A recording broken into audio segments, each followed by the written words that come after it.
Hello everyone. तो आज की इस वीडियो में डिस्कस करने वाले हैं एमवीवीएम डिज़ाइन पैटर्न स्विफ्ट के अंदर। इस प्रोजेक्ट के अंदर भी हम इसको डिस्कस करेंगे।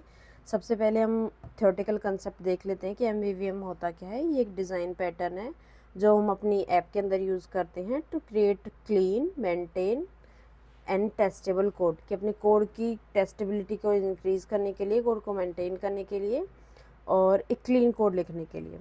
तो एमवीवीएम बेसिकली करता क्या है हमारे ऐप के अंदर, ये एक तरीके से हम अपने कोड को स्ट्रक्चर्ड फाइल्स को स्ट्रक्चर्ड वे में ऑर्गेनाइज करते हैं। ये क्या करता है, ये सेपरेट करता है ऐप के यूज़र इंटरफेस को, यानी कि हमारे व्यू को। जैसे अब हमारा कोई लॉगिन स्क्रीन है, इस पर आईडी होगी, पासवर्ड होगा, तो ये हमारा व्यू होता है जो हमें दिख रहा होता है। तो होता है user interface from underlying data model. अब उस इंटरफेस के अंदर जो जो चीज़ें हमें वैल्यूज़ डिस्प्ले हैं कि हमारी यूज़र आईडी क्या है, ये होता है हमारा डाटा।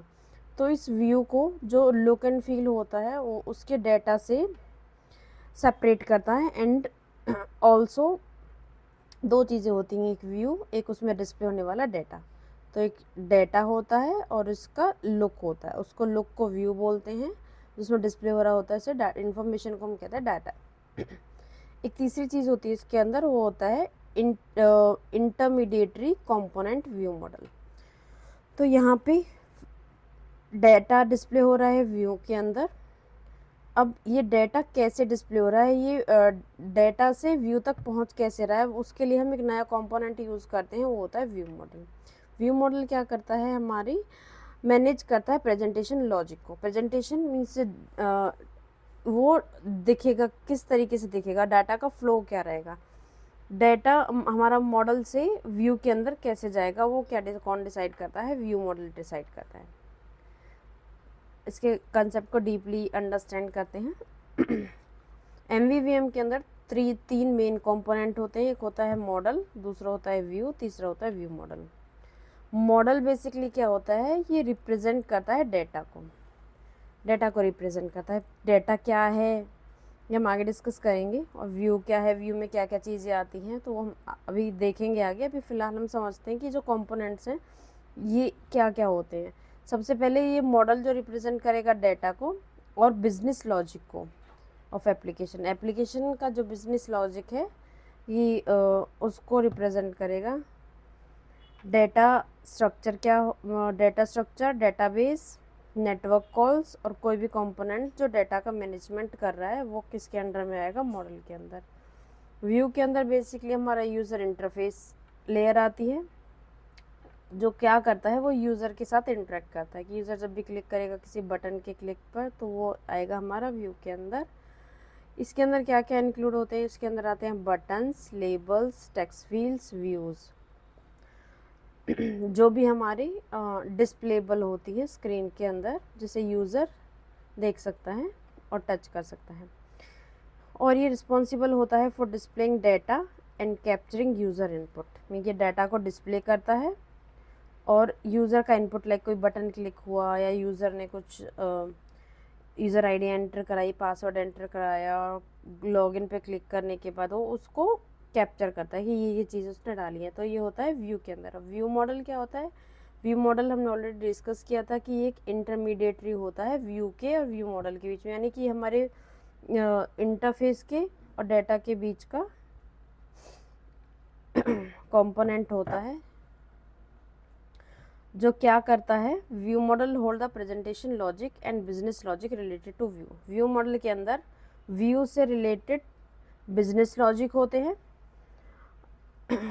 और प्रेजेंटेशन लॉजिक होते हैं। अब ये बिजनेस लॉजिक हमने दो जगह पढ़ा कि मॉडल में भी बिजनेस लॉजिक है और व्यू मॉडल में भी। मॉडल में जो बिजनेस लॉजिक है वो डाटा रिलेटेड है, यानी कि डाटा से रिलेटेड कोई भी बिजनेस लॉजिक, और ये जो बिजनेस लॉजिक है व्यू मॉडल में ये होता है हमारा व्यू से रिलेटेड। व्यू में अगर कोई इन्फॉर्मेशन हमें पास करनी है तो वो होता है व्यू मॉडल के अंदर। व्यू मॉडल प्रिपेयर करता है डाटा को डिस्प्ले कराने के लिए, कहाँ पे, व्यू में। यानी कि व्यू मॉडल हमारा डाटा को मॉडल से लेके आता है और उसको व्यू के पास वापस भेजता है।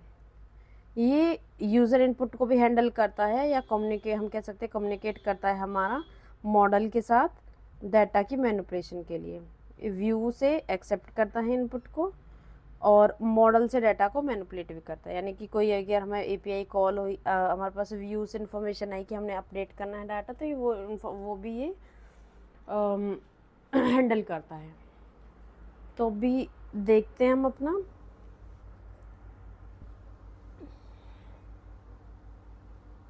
एक बार हमसे ग्राफिकली देख लेते हैं एमवीवीएम को। तो इसकी फुल फॉर्म होती है मॉडल, व्यू और view model. Model, view, view model. Model क्या करता है? डेटा का रिप्रेजेंटेशन और बिजनेस लॉजिक। बिजनेस लॉजिक में क्या आते हैं? कोई भी डेटाबेस रिलेटेड होता है या फिर हमारी एपीआई कॉल होती है, वो आते हैं मॉडल के अंदर। व्यू हमारा सिर्फ हमारी स्क्रीन होती है, यानी कि यूज़र इंटरफेस होता है। व्यू मॉडल क्या होता है? इन दोनों के बीच का होता है, जो व्यू को मॉडल से बाइंड करता है, या हम कह सकते हैं डेटा की बाइंडिंग करता है व्यू के साथ, डेटा बाइंडिंग करता है। और डेटा होता है मॉडल के अंदर। व्यू मॉडल के अंदर हम प्रेजेंटेशन लॉजिक भी लिखते हैं और व्यू रिलेटेड बिजनेस लॉजिक भी लिखते हैं। तो वही चीज़ हम यहाँ डिस्प्ले करिए। व्यू क्या होता है? हमारा एक यूज़र इंटरफेस होता है। मॉडल में हमारा होता है डेटा मॉडल और दूसरा बिजनेस लॉजिक, यानी कि कोई एपीआई कॉल या डेटाबेस कॉल। इन दोनों का इंटरमीडिएटरी जो एक दूसरे को कनेक्ट कराता है, वो होता है हमारा व्यू मॉडल।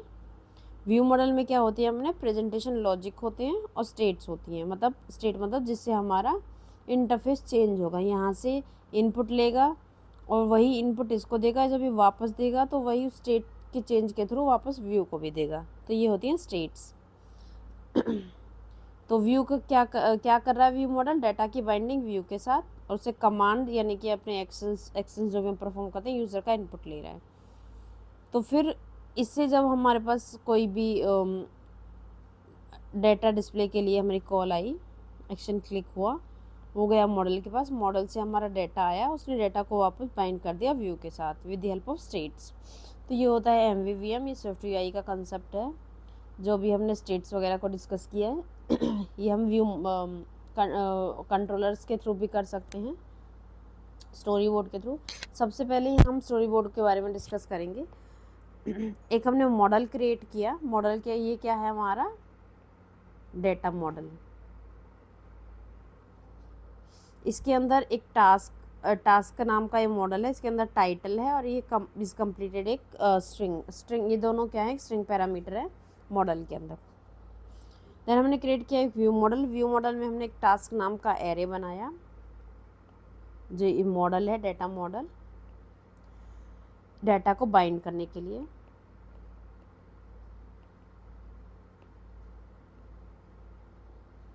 इस तरीके से हम अपने एरे को डिक्लेयर करते हैं। देन इसके अंदर एक हमने फंक्शन बनाया फेच टास्क। जो टास्क हैं इनको फेच करेगा। ये हमारी ऑलरेडी कहीं पे कोई टास्क मैनेजर क्लास बनी हुई है एपीआई कॉलिंग के लिए। उसमें शेयर्ड वेरिएबल है जिसके थ्रू हम गेट टास्क नाम का टास्क मैनेजर क्लास के अंदर कोई फंक्शन बना हुआ है, उसको हम कॉल करेंगे। ये एक एपीआई कॉल है जो रिस्पॉन्स लेके आएगी, वो जो टास्क टाइप का होगा, और हम उसे इस टास्क में स्टोर कराएंगे। देन हमारे पास एक दूसरा फंक्शन है टॉगल टास्क कंप्लीशन, और टास्क ऑफ इंडेक्स की किस इंडेक्स पे? ये एरे है, एरे का 0 1 2 3। या कोई लिस्ट आएगी हमारे पास डेटाबेस से 0 1 2 3 4, ये इंडेक्स है। उस एरे का वो इंडेक्स हम पास करेंगे जो हमें डिस्प्ले करना है। इस कंप्लीटेड टॉगल। टॉगल क्या करेगा? या तो वो डिस्प्ले कराएगा या वो नहीं कराएगा। अगर ऑलरेडी डिस्प्लेड है तो वो हाइड करेगा, अदरवाइज वो डिस्प्ले करा देगा। देन हमारे पास व्यू आता है, task list view. View controller type का है। इसके अंदर एक हमारे पास टेबल है। हमने व्यू मॉडल का यहाँ पे डाटा को बाइंड करने के लिए ये करेगा डाटा की बाइंडिंग व्यू के अंदर। मॉडल से डाटा लेके आएगा, सबसे पहले हम फेच करेंगे लोड के अंदर, उसका डाटा सोर्स टेबल का हमने सेट किया है यहाँ पे ताकि वो डाटा को डिस्प्ले कराए। फिर एक बटन क्लिक लगाया है जिसके अंदर हमने टास्क कंप्लीटेड को टेबल व्यू के सुपर व्यू से हमने टेबल व्यू सेल जो हमने ऑलरेडी बनाया हुआ है वहाँ से इंडेक्स पाथ जो भी होगा, यानी कि अगर टेबल की 0th रो होगी, फर्स्ट होगी, सेकंड होगी या 4th होगी, ये टेबल है हमारी। टेबल में इस तरीके से रोज़ ऑटोमेटिकली डिस्प्ले होती हैं, ये होता है इंडेक्स पाथ। और इसकी रो, फर्स्ट रो, सेकंड रो। तो यहाँ पे ये व्यू मॉडल का फंक्शन कॉल करेगा टास्क कंप्लीशन, और जिस रो के लिए हमने पास किया वो इंडेक्स हम पास कर देंगे कि इस रो का हमें डाटा चाहिए, और वो डाटा को हम फिर से रीलोड कर देगा टेबल के अंदर। तो ये था डाटा की बाइंडिंग। सबसे पहले हमारा पास क्या है, ये एक व्यू है। व्यू के अंदर हमने एक व्यू मॉडल का ऑब्जेक्ट क्रिएट किया है, और इस ऑब्जेक्ट ने ये फंक्शन कॉल लगाई है। यहाँ से हमारा इंडेक्स पास होगा, और जब वो कम डाटा आ जाएगा हमारे पास तो उस डाटा को डिस्प्ले करा देंगे। हमने डाटा को बाइंड कर दिया है, और इस टाइप का ये डाटा होगा। टाइटल लाएगा और स्ट्रिंग लाएगा।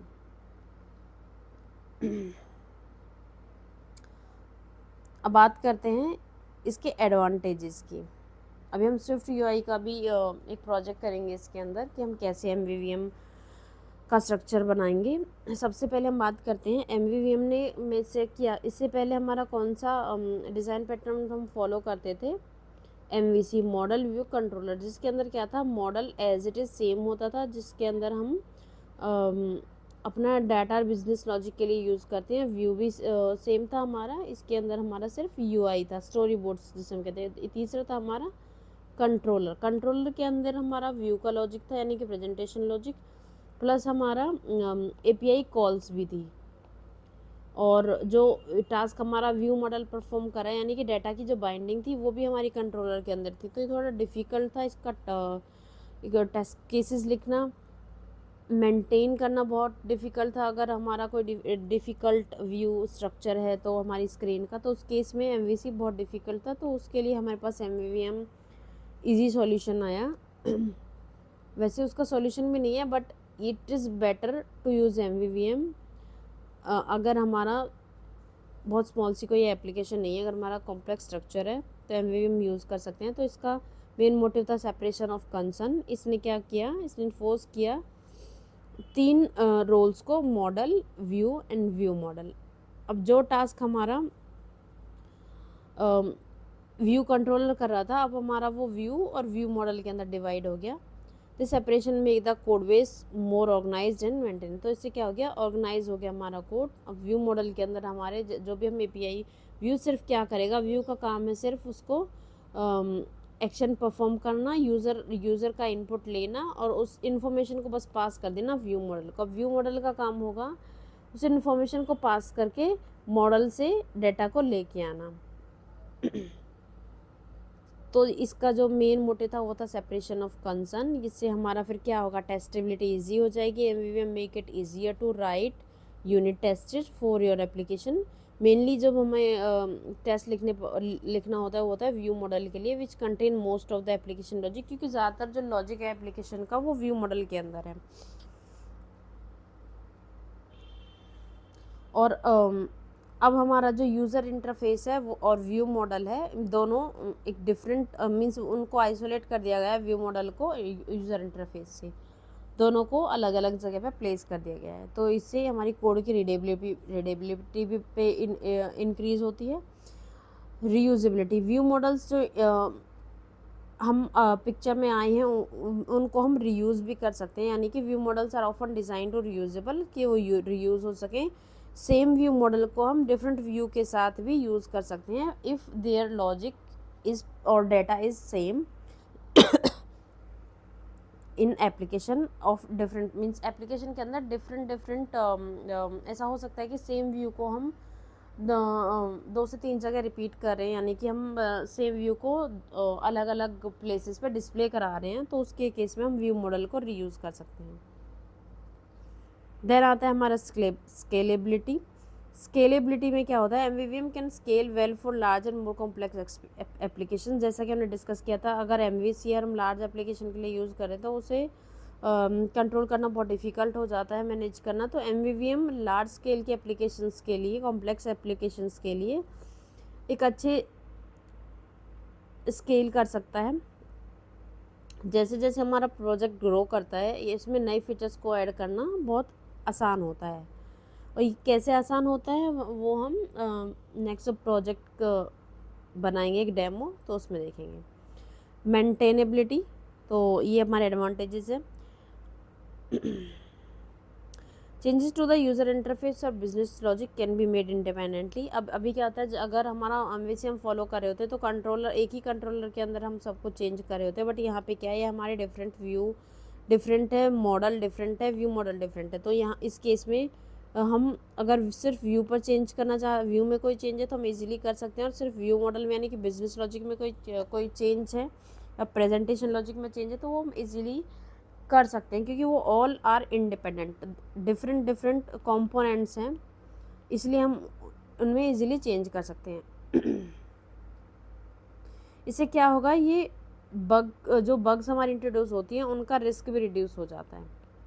क्योंकि अगर पहले क्या था कि अगर एक कंट्रोलर में सारा लॉजिक हमारा लिखा हुआ था और वहाँ पे अगर कोई बग आया यहाँ पे कोई, तो व्यू हमारा बिजनेस लॉजिक भी नहीं वर्क करेगा, हमारी एक बग इफ़ेक्ट करेगा ऑल कोड को। बट यहाँ पे क्योंकि हमारा डिफरेंट है, तो जो कंपोनेंट है, लाइक हमारे पास व्यू है, व्यू मॉडल है एंड मॉडल है।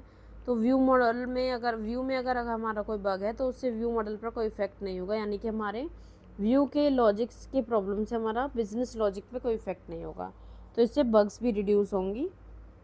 Flexibility, MVVM allow for greater flexibility in user interface design. Designer can work on the views while developer work on view models. तो इसमें यही होता है कि जब हमारा सेपरेट हो जाते हैं कंपोनेंट्स, लाइक हमारा व्यू डिफरेंट है, हमारा डेटा मॉडल डिफरेंट है, हमारा व्यू मॉडल डिफरेंट है, तो डिज़ाइनर्स हमारे व्यू पर काम कर सकते हैं, डेवलपर्स व्यू मॉडल पर काम कर सकते हैं और मॉडल्स पे काम कर सकते हैं, और possible to iterate on the UI without affecting the underlying logic. तो उसका लॉजिक चेंज किए बिना ही हम means it is flexible, different person can work on the same flow. अब एडवांटेजेस होते हैं हर चीज़ के, तो डिसएडवांटेजेस भी होते हैं। सबसे पहला क्या है, complexity. MVVM can introduce some initial complexity project specially for smaller application. अगर स्मॉल एप्लीकेशन है तो ये लिटिल बिट कॉम्प्लेक्स होता है हैंडल करना। Over skill for simple apps, means simple apps के केस में सब फर्स्ट ऑफ ऑल हमें फॉलो नहीं करना चाहिए। अगर हम फॉलो करते हैं तो वो कॉम्प्लेक्सिटी को इंक्रीज़ करेगा। क्योंकि अगर कोई छोटा प्रोजेक्ट, और MVVM क्या, मल्टीपल फाइल्स होती हैं, तो फाइल भी उसकी कॉम्प्लेक्सिटी को इंक्रीज़ करती हैं। लोड हमारा मेमोरी ज़्यादा वो यूज़ करेगी, कोड बेस कॉम्प्लेक्स होगा in case of small applications. Learning curve, developer who are really new to MVVM may face a learning curve as they grasp the architecture and concept pattern. Little bit initially जब हम इसे सीख रहे होते हैं तो वो डिफ़िकल्ट होता है किसी भी डेवलपर के लिए, न्यू डेवलपर के लिए सीखना MVVM को। Boilerplate code, MVVM often require writing additional code to bind the view to the view model. MVVM के अंदर हमें कुछ एडिशनल कोड लिखना होता है व्यू मॉडल को बाइंड करने के लिए, which can result in boiler plate code. Boiler plate code क्या होता है, कुछ ऑटोमेटिक कोड होता है। Swift does not have built-in data binding, so developer often rely on third-party library like RX Swift Combine. Means हमारी जो API call करने के लिए हमारे पास कुछ भी बिल्ट इन डेटा बाइंडिंग नहीं होती है। तो डेवलपर्स क्या करते हैं, थर्ड पार्टी लाइब्रेरीज़ पर, जैसे RX Swift हो गया, कंबाइन हो गया, डेटा की बाइंडिंग को हैंडल करने के लिए हम यूज़ करते हैं। तो इससे भी जो हम फ्रेमवर्क्स यूज़ कर रहे हैं, कंबाइन एंड RX Swift, ये भी इससे हमारी इंक्रीज़ होती है कोड की कॉम्प्लेक्सिटी। इंक्रीज मेमोरी यूसेज, तो बहुत ज़्यादा फाइल्स हम यूज़ कर रहे होते हैं इसलिए हमारी मेमोरी यूसेज भी इंक्रीज़ होती है, जो हम ऑलरेडी डिस्कस कर चुके हैं। It maintain separate instance of view model and model, तो अभी हम क्या करें कि व्यू मॉडल का इंस्टेंस अलग से मेंटेन करें, मॉडल का अलग से मेंटेन करें तो मेमोरी ज़्यादा लेगा। This can be mitigated to proper memory management but may require extra effort. Means हम मेमोरी मैनेजमेंट करके इस चीज़ को ओवरकम कर सकते हैं, बट इसके लिए हमें एक्स्ट्रा एफर्ट्स लगाने पड़ेंगे।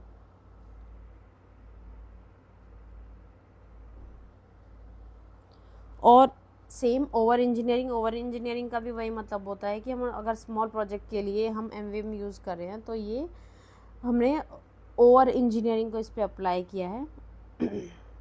Benefit of separate of concern may not be justified added the complex, means just complexity add हो जाती है और सेपरेशन ऑफ कंसर्न हमारा जस्टिफाई नहीं होता है। तो भी हम डिस्कस करते हैं कि एक एज अ व्यू लेके देखते हैं कि ये कैसे वर्क करेगा, स्ट्रक्चर क्या कैसे करेगा। सबसे पहले हमारे पास होगा व्यू में लाइक मैंने कोई लॉगिन बटन है, उस लॉगिन बटन पे मैंने एक्शन परफॉर्म किया, उस पर क्लिक किया है बटन को, तो ये यूज़र एक्शन परफॉर्म हुआ, मैंने बटन को क्लिक किया। लाइक ये व्यू को हम बटन मान लेते हैं, तो मैंने इस पर क्लिक किया, बटन एक्शन हुआ, वो गया व्यू मॉडल के पास। जब मैंने बटन क्लिक किया था तो ये एक व्यू है कोई, तो यहाँ पे नेम है लेबल के अंदर, जब मैंने क्लिक किया इसके अंदर तो एज अ नेम कोई भी पैरामीटर गया इसके अंदर, तो उसने व्यू मॉडल ने वो गेट किया। व्यू मॉडल ने एपीआई मॉडल के पास गया, वहाँ पे जो डाटा मॉडल था उसने एपीआई की कोई कॉल ली, डाटा को गेट किया, इसको व्यू मॉडल को नोटिफाई कर दिया अगर डाटा आई है या एरर आई है, तो फिर इसने उसको डाटा को बाइंड कर दिया व्यू के साथ। यहाँ पे हम आगे डिस्कस करेंगे। ये हमारे पास आइटम है, कोई स्ट्रक्चर है आइडेंटिफाइएबल, ये एक प्रोटोकॉल होता है। इसकी आइडेंटिफाई प्रोटोकॉल जब हम इनहेरिट करते हैं तो इट मीन्स हमें एक यूनिक आईडी अप्लाई करनी होती है। तो ये आईडी पैरामीटर, अगर आइडेंटिफाई प्रोटोकॉल को हम इनहेरिट करें तो हमें आईडी पैरामीटर को अप्लाई करना ही होता है। ये हमारे पैरामीटर्स है जो हम यूज़ करेंगे। और आइटम को हम डिकोड भी कर रहे हैं डाटा को, तो उसको एक्सटेंड किया है कि ये डिकोडेबल को भी इनहेरिट करना चाहिए, कि कुछ कोडिंग कीज़ हैं। ये कोडिंग कीज़ जो हम अप्लाई करते हैं वो होता है कि अगर एपीआई के रिस्पॉन्स में जो कीज़ हैं वो डिफरेंट हैं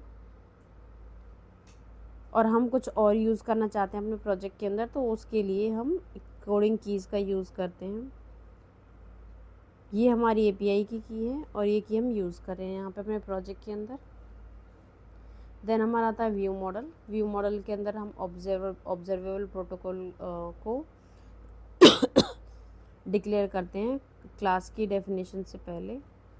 देन हम अपना यहाँ पे जैसे हमने लास्ट व्यू मॉडल में किया था व्यू कंट्रोलर के केस में, तो हम अपना स्ट्रक्चर को मीन्स हम अपना एरे डिक्लेयर करेंगे एज अपना मॉडल। ये आइटम हमारा मॉडल है जो डिकोडेबल मीन्स हम यहाँ पे डाटा को डिकोड कर रहे हैं एपीआई के रिस्पॉन्स से अपने मॉडल के अंदर। डिकोडेबल और कोडेबल हम आगे पढ़ेंगे। देन यहाँ पे हम फेच कर रहे हैं, एसिंक कॉल लगा रहे हैं, एसिंक्रोनसली डाटा को कॉल कर रहे हैं, एपीआई कॉल कर रहे हैं। यहाँ पे एक यूआरएल है, ये डाटा को गेट करेगा। ये यूआरएल सेशन के थ्रू हम अपना एपीआई की कॉल लगा रहे हैं। जेसन डिकोडर, जब हम डाटा को डिकोड करें यानी कि अब हम डिकोडेबल यूज़ करें, तो यहाँ हमें डिकोडर जेसन डिकोडर के थ्रू हम जेसन डिकोडर डॉट डिकोड के थ्रू हम डाटा को जो जेसन डाटा को अपना मॉडल का क्या नाम है हमारा आइटम, ये रॉन्ग स्पेलिंग है इसकी।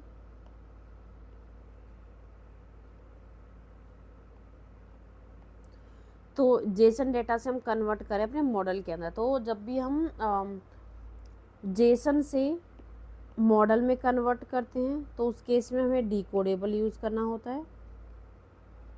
और जब हम अपने मॉडल को जेसन में कन्वर्ट कर रहे होते हैं तो हमें इनकोडेबल यूज़ करना होता है।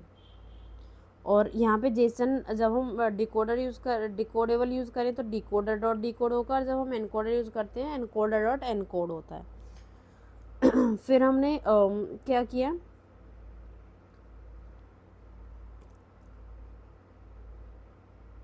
थ्रो किया अपने टास्क को ग्रुप में, और फेच की यूजर स्टोरी की आईडी, मीन्स हमने कोई भी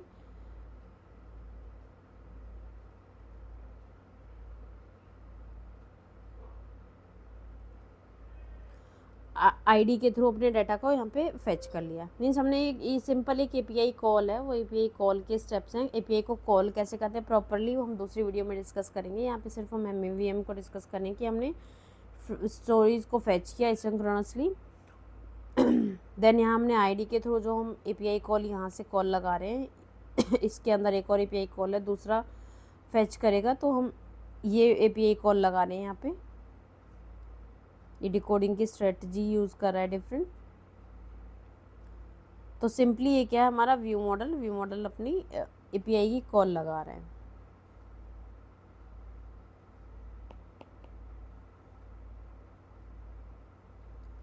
तो यहाँ से हम आइटम ये हमारा डाटा है, ये बाइंडिंग के लिए हमने कहाँ पे यूज़ किया है, यहाँ पे व्यू मॉडल के अंदर, ठीक है। इसमें एपीआई कॉल है, देन हमारे पास न्यूज़ व्यू है और एक एंट्री व्यू है। एंट्री व्यू के अंदर हमारा टाइटल है, स्कोर है, कमेंट काउंट है, जो भी हमारा व्यू है।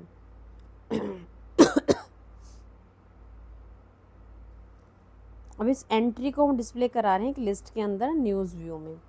तो हमारा जो व्यू मॉडल का हम कहाँ क्रिएट करेंगे, इसके पेरेंट व्यू के अंदर। पेरेंट व्यू में मॉडल डॉट स्टोरीज, जितनी भी स्टोरी है हमारे पास। तो व्यू मॉडल के अंदर हमने किस नाम से डिक्लेयर किया था, स्टोरी नाम से। तो हम ये क्या करने हैं, व्यू मॉडल की स्टोरीज को जो आइटम टाइप की हैं, हमारे डाटा की टाइप की हैं, हम उन्हें डिस्प्ले करा रहे हैं अपनी लिस्ट के अंदर। जब लिस्ट की स्टोरी के पास आएगा तो वो एंट्री के पास जाएगा। जब हम इस पर टैप करेंगे तो स्टोरीज को फैच करके लाएगा और डिस्प्ले करा देगा। तो और ये एंट्री व्यू है बेसिकली, इसका डिज़ाइन है जो स्विफ्ट यूआई के अंदर है। इसी प्रोजेक्ट को हम डिस्कस करेंगे आगे अपने एक्सकोड के प्रोजेक्ट के अंदर, डिटेल में वहाँ पे बात करेंगे इसके बारे में। तो ये था basically view model. View model क्या करता है, व्यू मॉडल हम सिंपल सी चीज़ें डिस्कस करते हैं इसके बारे में। व्यू मॉडल क्या है, एक डिज़ाइन पैटर्न है। इसका मेन मोटिव क्या था, सेपरेशन ऑफ कंसर्न।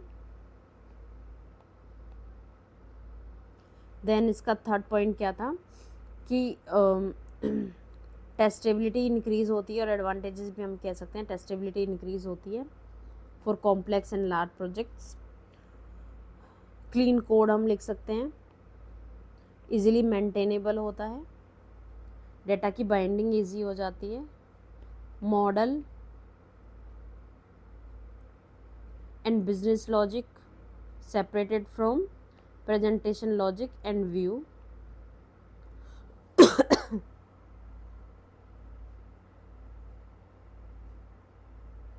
तो मेरे लिए यही पॉइंट्स हैं कि ये क्या है, एक डिज़ाइन आर्किटेक्चर डिज़ाइन पैटर्न है जो क्लीन कोड लिखने के लिए, मेंटेन करने के लिए और टेस्टेबल बनाने के लिए हमने यूज़ किया। सेपरेशन ऑफ कंसर्न इसका मेन मोटिव होता है। इसके अंदर यूआई है, डाटा मॉडल है, डाटा मॉडल के अंदर डाटा का प्रेजेंटेशन और बिजनेस लॉजिक होता है, यानी कि एपीआई कॉल्स होती हैं। इंटरमीडिएटरी कंपोनेंट होता है हमारे पास व्यू मॉडल, जो क्या करता है, प्रेजेंटेशन लॉजिक को मैनेज करता है। इसके में बेसिकली तीन ही कंपोनेंट है, मॉडल व्यू, व्यू मॉडल।